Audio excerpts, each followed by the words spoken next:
You are now tuned into The Blackout, shining a light on Black excellence, activism, and culture, with your host, Tequila Lewis, on Afro Vibes TV. Today's special guest is entrepreneur and future owner of the first National African American Credit Union, Dr. Casuel Pitts. Did I say that correctly? Yes, you did. Okay, good. Thank you so much for coming on my show today. Thank you. You look very handsome, looking dapper, and you're in the Houston community today. You have some great, amazing things going on, Yes. and so we're definitely going to highlight your Black excellence. I'm excited. Thank you.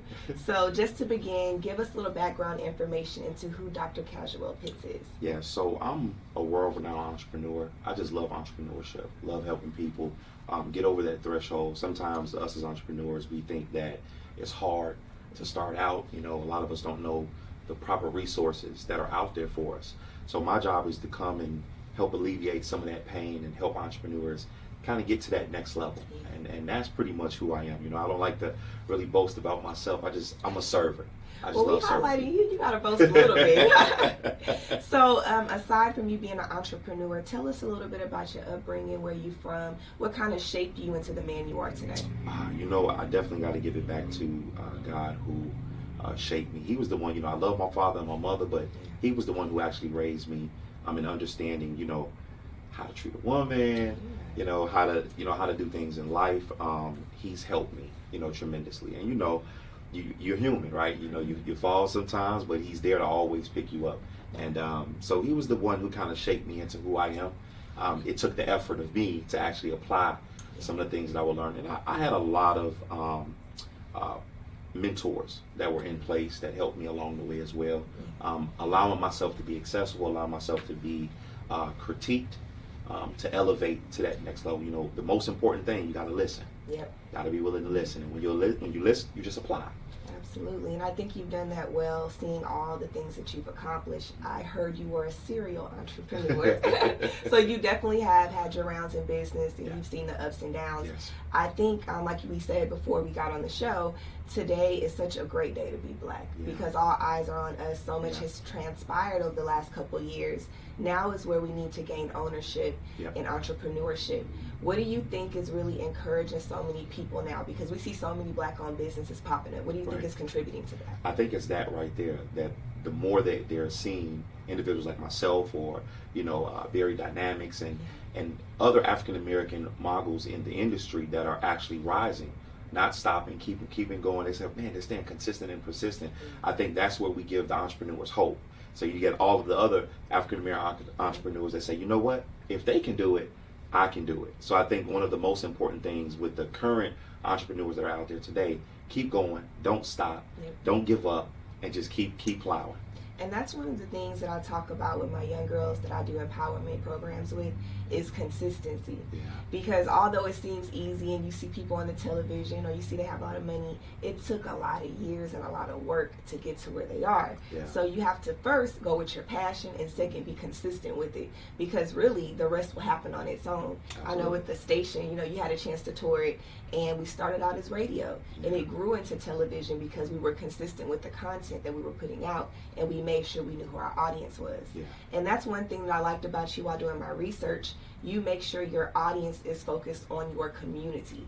And a lot of people are afraid to just focus on us, but there's nothing wrong with saying, hey, I love being Black, I love investing in Black, and this is how I'm going to be able to help with that generational wealth. What actually first inspired you to want to even partake in business, and what was one of the first ideas that you ever created and was successful? Absolutely. So, man, that's a good question. So when it comes to as far as for what put me into that platform, I think the first company I had was a candy store. I think any kid at 7, you know, wanted to have a candy store. You know, being my mother has to say, I have to tell the story the right way. So we were driving from New York to Illinois to visit family, and her water broke. So I actually was born in Illinois but raised in New York, Brooklyn.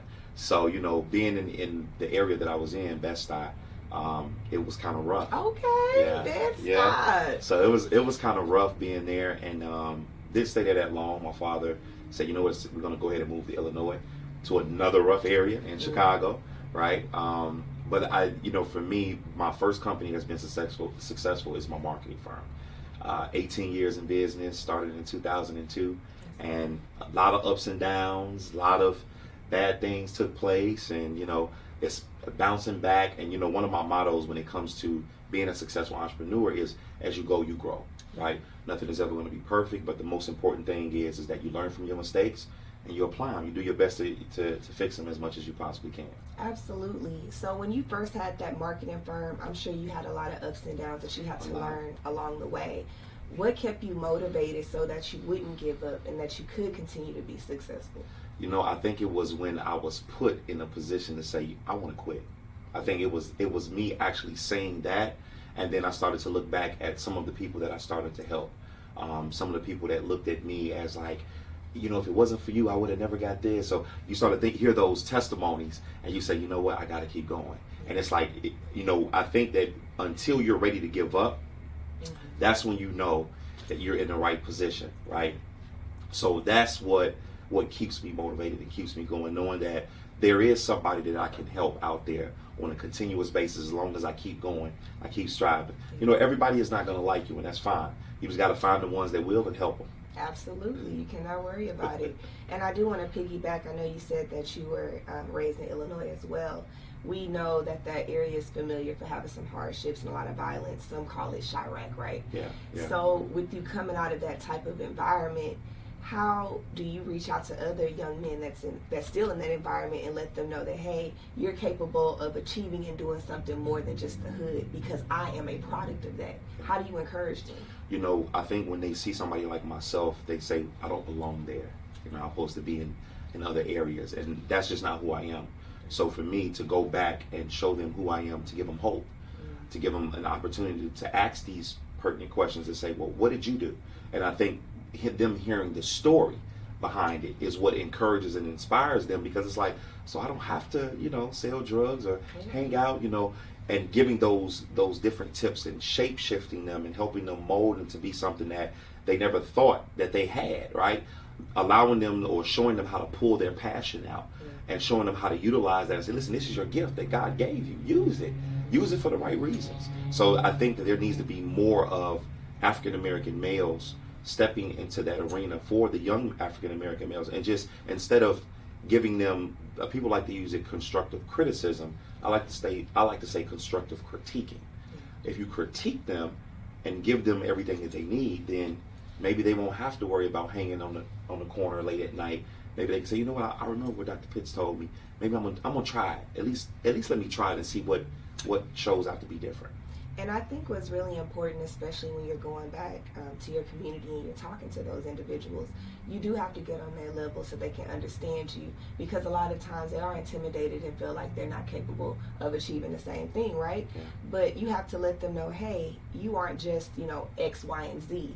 You still made a business plan to get the amount of money that you have. Yeah. That took strategic skills to do so. If you can do that in a negative way, you definitely can create something in a positive way. It's just what you put your mind to. Yeah. So with you going out in the community and you being that inspiration for people to physically see, it allows them to know they can manifest that for themselves as well. Absolutely. And one thing I want to talk about before we go to commercial break, you started with the Buying Black campaign, which is partnered with Amazon. Mm-hmm. Tell us a little bit about how that organization is helping to increase the financial literacy within the community. Absolutely. So buyingblackback.com is a forefront site that's powered by Amazon. So nothing changes. If you normally go to Amazon, that's great. We're just asking to go to buyingblackback.com, select your same product you would select on Amazon, and it will take you to your checkout page on Amazon, and then a portion of those dollars actually go into an escrow account where we're able to utilize those particular finances and push towards initiatives in the community. And one of our first initiatives is the first African American National Credit Union. Yes, and that's something I'm really excited to talk about. So before we go to break, tell us a little bit about the credit union, how this all actually came into fruition for you. Absolutely. So a group of my constituents came to me and said, hey, listen, we need to empower the community. We need to inspire it. We need to do a bank. And, after sitting down and figuring out what that looked like, especially in the Atlanta, Georgia area, or the state of Georgia, period, we decided to go with Columbus, Georgia. Would be the first area, and we said, you know what, let's make it a national credit union. We don't want to just do a local, let's do a national, so that way we're empowering and inspiring African Americans all around the world.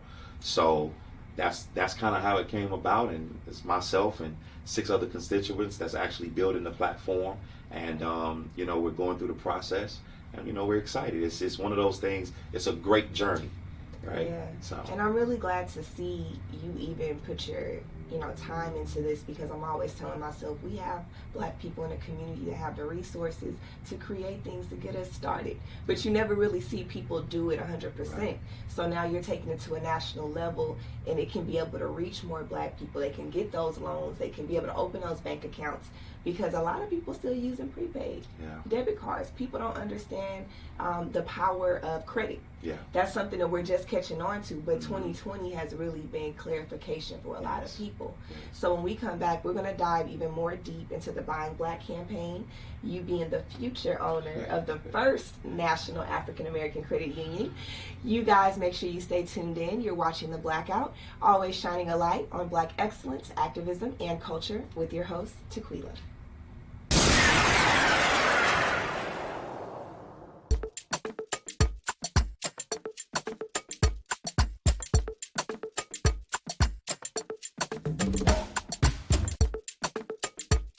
Hey everybody, you are now tuned back into The Blackout, shining a light on Black excellence, activism, and culture with your host Tequila Lewis, right here on Afro Vibes Television.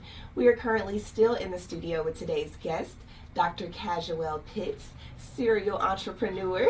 We are so glad to have him in the station, and we're just going to pick up our conversation that we left off with, which was the Buying Black campaign and how a portion of that proceeds is going to go back into Black businesses.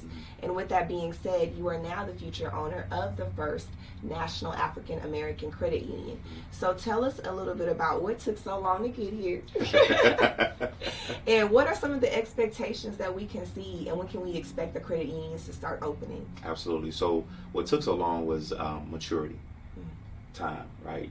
You're never on your time, it's always on God's time. True.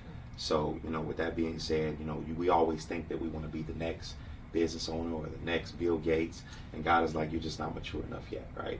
So maturity is what took so long. And then as far as for when we're looking to open, 2021 is our future for the Future Kingdom Legacy Credit Union to be open. We're going to be opening the online banking platform first. We've decided as a group, as an organization, that cloud-based is going to be the most prominent way to open up the bank, instead of just having a regular brick and mortar. Of course, COVID has changed a lot of things, right? So I think cloud-based is probably one of the most strategic ways to go moving forward futuristically, because a lot of banks now, they're saying the brick and mortar is like kind of going out of business for the most part. So online banking is definitely going to be something, and the reach is better, right? We're able to get, and we're having a nice look of the downloadable app. We're going to have all of those kind of features that's going to be available. And one of the flagship products I want to just speak about is our debit card. Well, it's actually a secure credit card by default. So you got most banks where they offer you that option, whereas with us, once you enroll into a checking or a savings account, you're automatically given a secure credit card, so it can help you build your credit no matter what. That's good. Right? And like you said before, cash is king, but credit is power. So now that we've stepped and understood that in 2020, we have to keep that going, right? And as an advocate of the bank, we're looking to do weekly and monthly seminars for our communities to understand what financial literacy is. And we're not just talking about putting on a regular seminar. There's going to be set features on your particular account that you have to actually go through some tutorial videos in order for you to unlock certain features in your account. Because one of the things that we want to inspire is that I want you to understand what that going over 30% is going to do to your credit for your credit card. So I think if we give more education as to the reason why you shouldn't do certain things, people will be a little bit more mindful when they're saying, okay, you know what? And they'll force themselves to understand, okay, this is for my savings, this is for what I spend. And once this is depleted, there's nothing else that I can do. That's very true, and I love the fact that you've implemented that, because I know a lot of people, they're trying to figure it out. They just don't know where to get the information or who to trust when they're learning about credit and wealth building. With this credit card, I think it's really going to give a lot of people more access and opportunity, because some people just aren't able to get a credit card, right? They just don't have any credit whatsoever, or it's so bad they never even had the opportunity to get to the place where they could even build credit. So I think it's really going to open a door for a lot of people. With seeing that, what are your expectations? What are you hoping that this credit union can give back to the community? Everything that they been waiting for when it comes to banking. I think that we want to be more community involved. Yeah. So we don't, in the areas that we see that are less fortunate, those are the areas we really want to focus on most of. So when we're looking at some of those parks or those sidewalks, those are going to be some of those initiatives that we want to add to our itinerary to say, hey, listen, we want to be that bank to help out with this particular location, to help rebuild this community, and here's the initiative, and we need everybody that lives here to help pitch in, right? It takes more than just giving money. It's just applying the effort of everybody putting forces together. You got contractors that live right around the corner, and you got designers who've always been designers but never been given the opportunity or the chance. So we want to be able to utilize our African American individuals who have these skill sets and just put them to work. So what about Black-owned businesses? Because I know a lot of people are working on building their business credit as well. Kind of elaborate on that and why that's important. That's one of the most important pieces to our bank. We actually have a flagship product called the Entrepreneur Startup Loan, to where we're taking it back in the day where now you can come in with an actual business plan. And as long as that business plan is lucrative, we can then say, okay, you know what, you'll get approved for $50,000, but we don't cut the check to you. We allow you to draw it down out of an escrow account. So that way now you invoice us and say, I need $5,000 for this month. We evaluate that invoice and say, okay, this you probably don't need, this you probably don't need, okay, this you do. And then boom, we release that money to you as a secure line of credit. And we're making sure that that money is actually being applied to your business so you can sustain success. You're going to have a lot of people out here thinking they can own a business. Come on, let me go get that loan. But that's good, though. I'm so glad to hear that somebody is really making a way. Yeah. Because I know we've come into a lot of issues. We're not going to call out no particular race, but we've come into issues. Yeah. We're trying to do that, and we just didn't have the resources. So you're providing that.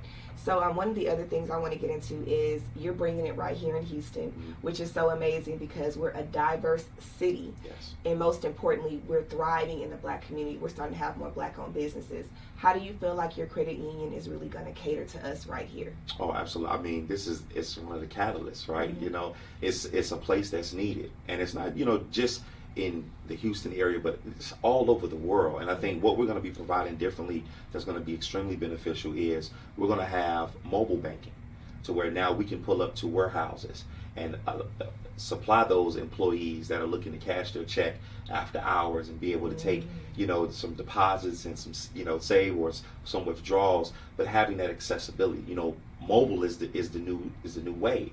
Right, so we want to be able to cater to this particular market because, like you said, very diverse. So we want to be able to attack this market effectively and efficiently by supplying what we have to the consumer. Yeah, absolutely. And also another great thing I want to highlight is while you're here, you're doing the one-on-one evolution mentorships with Black owners. Yeah. Tell us about what that program is and why you wanted to kind of sit one-on-one and have that relationship with each Black-owned business. I think accountability is the most important part when it comes to us as African American business owners. We don't have enough accountability. Nobody to push you to that next level, right? And a lot of my mentees even push me for me to be better. So I think that one-on-one, more personal, that's where the most success stories become, right? Versus you being in a group setting, doing a Zoom with everybody. It's like sometimes that person never gets to voice their opinion. They never get to explain to you what the real issues are going on. But if we're in a one-on-one private session, you're going to tell me things that's confidential that you don't want anybody to know, and that may be what's hindering you from getting to that next level. So my job is to come in and figure out what is that thing that's stopping you. Let's fix that, and then let's grow. Absolutely. Well, look at you. You really out here doing it. That's so amazing. I hope that you can continue to grow this with your mentorship, because I know a lot of Black-owned businesses, they need that, right? Yeah. A lot of people are trying to sell information, and sometimes it's just that little bit of gem or that nugget that can take a person a long way. Yeah. And it's okay to help one another. It's okay. You don't have to compete, and I think that's been the problem in the past. We felt like there wasn't enough at the table, but now you're showing everybody financially there's more than enough, and now here is a place you can feel safe to come invest your money and grow with. Yeah. So I know you're going to do amazing things. Before you get out of here, I just want you to do one last thing. We talk to our Black audience all over the world across the African diaspora. Give them some advice on how to be financially literate and just to get that first step into having their Black-owned business and not being afraid. Absolutely. So there's 3 things that I teach. right, that you have to have. The first one is you have to be an amazing listener. And not only do you have to have that, but you have to master it. You have to master listening. And when you listen, you'll learn how to apply it. The second thing is you have to master organization. You have to be organized in whatever you do and wherever you go. And third but not least is you have to master time management. I was here a whole hour before our interview, sitting downstairs, just making sure, because again, knowing that traffic is crazy here in Houston. So these are certain things that you have to put in place, you have to master, and that's what gets you your foot in the door when it's time for you to start that business. You're going in with those mastered skill sets of listening, organization, and time management, and that gets you a step closer to success. Absolutely. That's really great advice. Thank you so much. Well, thank you for allowing me to highlight your Black excellence and just introduce you to the Houston community right here, which we have such a big Nigerian community, and I know they can really be impacted by this information, and we're trying to really interconnect the African American community with the African community. So I know that your haven is going to be a wonderful place for us all to grow financially. Before you get out of here, give them your social media and your website so they can follow you and they can learn more about you. Absolutely. So listen, my name is Dr. Casual Pitts. You can find me on all social media platforms. The website that you guys want to go to is www.buyingblackback.com. Listen, I'm on Facebook, Instagram, Twitter. You name it, all you got to do is type in Dr. Casual Pitts and I will pop up. Thank you again so much. Thank you for having me. And thank you all for tuning into another episode of The Blackout, where we always shine a light on Black excellence, activism, and culture on Afro Vibes Television, now streaming on Roku. To stay updated on our previous discussions and future events, please visit our website, www.afrovibesentertainment.com, and follow us on social media at Afro Vibes Television and at The Blackout ABR.